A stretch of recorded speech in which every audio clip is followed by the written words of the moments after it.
오늘 하나님께서 우리에게 주신 말씀은 요한복음 9장 13절부터 23절 말씀입니다. 함께 읽겠습니다. 그들이 전에 맹인이었던 사람을 데리고 바리새인들에게 갔더라. 예수께서 진흙을 이겨 눈을 뜨게 하신 날은 안식일이라. 그러므로 바리새인들도 그가 어떻게 보게 되었는지를 물으니 이르되 그 사람이 진흙을 내 눈에 바르매 내가 씻고 보나이다 하니, 바리새인 중에 어떤 사람이 말하되 이 사람이 안식일을 지키지 아니하니 하나님께로부터 온 자가 아니라 하며, 어떤 사람은 말하되 죄인으로서 어떻게 이러한 표적을 행하겠느냐 하여 그들 중에 분쟁이 있었더니, 이에 맹인되었던 자에게 다시 묻되 그 사람이 내 눈을 뜨게 하였으니 너는 그를 어떠한 사람이라 하느냐? 대답하되 선지자이니라 하니, 유대인들이 그가 맹인으로 있다가 보게 된 것을 믿지 아니하고 그 부모를 불러 묻되 이는 너희 말에 맹인으로 났다 하는 너희 아들이냐? 그러면 지금은 어떻게 해서 보느냐? 그 부모가 대답하여 이르되 이 사람이 우리 아들인 것과 맹인으로 난 것을 아나이다. 그러나 지금 어떻게 해서 보는지 또는 누가 그 눈을 뜨게 하였는지 우리는 알지 못하나이다. 그에게 물어보소서. 그가 장성하였으니 자기 일을 말하리이다.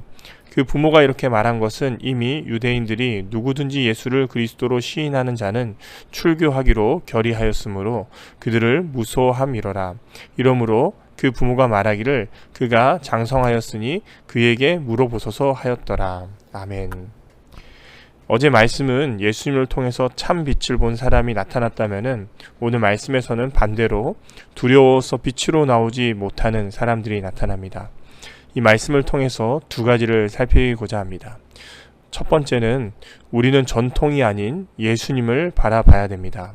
13절부터 17절입니다. 13절에 그들은 눈을 뜬 사람을 데리고 바리새인들에게 갑니다. 왜냐하면 예수님께서 눈을 뜨게 하신 날이 안식일이었기 때문입니다. 15절에 바리새인들은 묻습니다. 어떻게 눈을 뜨게 됐냐? 그는 자신이 경험한 그대로 말합니다. 그 사람이 진흙을 내 눈에 바르고 내가 씻으니 보게 되었습니다. 이 고백으로 인해서 바리새인들은 혼란에 빠집니다. 어떤 사람은 그가 안식일을 지키지 않았기 때문에 하나님께로부터 오지 않았다 말하고, 어떤 사람은 죄인이 어떻게 이런 표적을 행할 수 있겠냐라고 말하면서 분쟁이 일어납니다. 결국 그들의 의견들이 조율되지 않자 17절에 맹인에게 다시 묻습니다. 그 사람이 너의 눈을 뜨게 하였는데 너는 그를 어떤 사람이라 생각하냐? 그러자 그는 고백합니다. 그는 선지자입니다. 사랑하는 성도님들, 이 말씀을 읽는 가운데 저는 참 마음이 좀 아팠습니다. 왜냐하면 태어났을 때부터 눈을 뜨지 못한 사람이 눈을 뜨게 되었다면 뭘 해야 됩니까? 축하를 해야 됩니다. 기뻐해야 됩니다. 그 사람의 눈을 뜨게 하심을 찾고 경배하고 영광을 돌려야 됩니다. 그러나 어떤 모습이 나타납니까? 전통이 그들의 눈을 가려버리고 논쟁을 벌이는 모습이 나타납니다. 안식일날 노동을 했다 생각하고 공격하려 합니다. 이런 그들에게 맹인이 예수님을 선지자라 말하고 예수님을 밝히지만은, 조금씩 밝혀나가지만은 그들은 듣지 않습니다. 저는 이 모습을 보면서 우리의 모습을 좀 돌아보게 되었습니다. 우리는 어떤 모습입니까? 맹인의 모습입니까? 아니면 바리새인의 모습입니까? 맹인은 눈을 감고 있었지만은 그가 눈을 떴을 때 그냥 눈을 뜬 것이 아니라 영적인 눈을 뜨고서 예수님을 바라보게 되었습니다. 반면 바리새인들은 눈을 뜨고 있었지만은 영적인 눈이 가려진 채 예수님을 바라보지 못했습니다. 따라서 성도님들, 우리가 무엇을 바라봐야 됩니까? 예수님을 바라봐야 됩니다. 예수님을 바라볼 때에 참 빛이신 예수님께서는 우리의 눈을 밝히실 것입니다. 따라서 예수님을 바라보고서 영적인 눈을 뜨시고 참 빛으로 나아가시는 그런 모든 성도님 되시기를 바랍니다. 다음은 18절부터 23절입니다. 우리는 세상을 두려워하지 말아야 됩니다.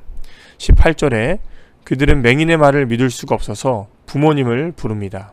그리고 묻습니다. 여기서 질문은 두 가지입니다. 하나는 이 사람이 당신의 아들이 맞느냐라는 질문이고, 두 번째는 어떻게 보게 되었느냐입니다. 20절에 부모님은 이 사람이 우리 아들인 것과 태어났을 때부터 맹인으로 태어난 것을 우리가 알고 있다 이렇게 말합니다. 그러나 21절에 이 부모님은 우리 아이가 어떻게 보게 되었는지, 누가 그 눈을 뜨게 했는지 알지 못한다 라고 말하면서 자신의 아들에게 물어보라고 이야기를 합니다. 그 이유가 22절에 나타납니다. 사실 이 부모님은 모르지 않았습니다. 알았습니다. 그러나 당시에 예수님을 그리스도로 시인하는 사람은 출교하기로 결의했기 때문에, 이 말이 무엇입니까? 사회생활을 할 수 없도록 만들었기 때문에 이 부모님들은 그것이 너무 두려웠고 아들에게 물어보라고 대답한 것입니다. 사랑하는 성도님들, 무엇보다도 태어났을 때 눈을 뜨지 못하게 된 자녀가 눈을 뜨게 되었을 때 사실 이 부모님은 누구보다도 기뻤을 것입니다. 아마 춤을 췄을지도 모릅니다.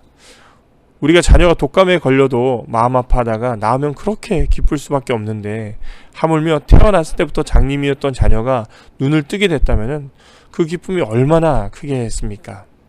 그런데 이 부모님은 기뻐할 수 없었습니다. 예수님이 고치신 것을 알고 있었지만은 거짓말할 수밖에 없었고, 사회적으로 출교당하기가 두려웠기 때문에 주님을 고백하지 못하는 모습을 볼 수 있습니다. 참 마음이 아팠습니다. 기뻐해야 되는데 기뻐하지 못하는 이 부모님 마음이 좀 느껴졌습니다. 저는 이 말씀을 읽으면서 교회 안의 모습과 교회 밖의 모습을 생각하게 됩니다. 우리 성도님들 대부분이 교회 밖에서 우리가 많이 살아가시는데 어떻게 살고 계십니까? 혹시 예수님을 숨기며 살고 있진 않으십니까? 내가 믿는 것을 드러내는 것이 아니라 숨기며 살고 있지 않습니까? 저는 이 말씀을 읽는데 꼭 주님께서 성내야, 세상을 두려워하지 말고 당당해라, 세상 속에서 나를 드러내라, 이렇게 말씀하시는 것만 같았습니다. 사랑하는 성도님들, 우리 각자의 상황들이 있습니다.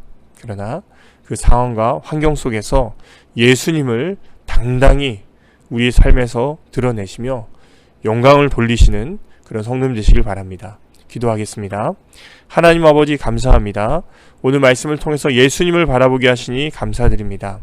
날마다 우리가 예수님을 바라볼 수 있도록 도우시고, 또 우리의 삶에서 예수님을 고백할 수 있는 용기를 더하여 주옵소서. 하지만 우리에게 연약함이 있습니다. 두려움도 있습니다. 모든 것을 다 하시는 주님께서 우리에게 힘을 더하여 주옵소서.